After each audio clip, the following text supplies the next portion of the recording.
Singer-songwriter Harry Styles has just made history by being the first solo man on the cover of Vogue in 128 years. Harry wore a periwinkle gown under a black tuxedo jacket. On his clothing choices, Harry stated, "There's so much joy to be had in playing with clothes. I've never really thought too much about what it means. It just becomes this extended part of creating something."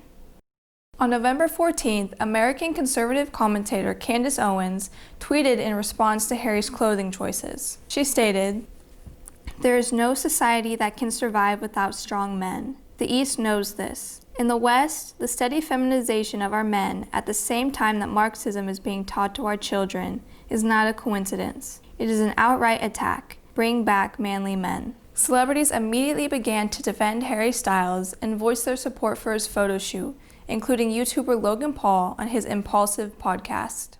Bring back manly men? Because Harry Styles wearing a dress in a field? So my question is, like, it ain't manly, bro. Bro, why? It ain't manly. What is manly to you? What does it mean? Is manly like being comfortable in your own skin and being comfortable with who you are, regardless of what people think about what you're wearing?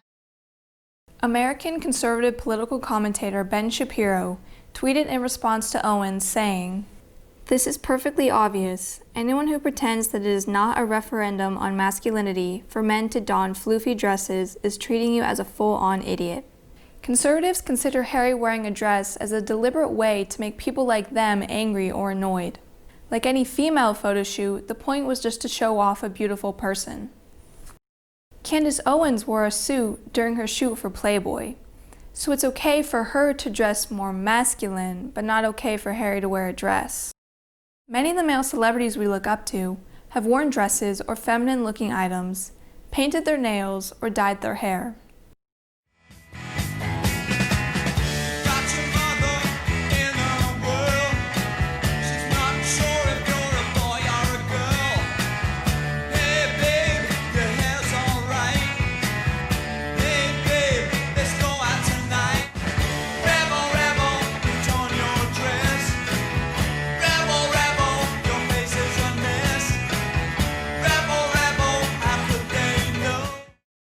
Contrary to what Americans might think, men have not always worn pants. Historically, men in ancient Rome and Egypt fought in skirts.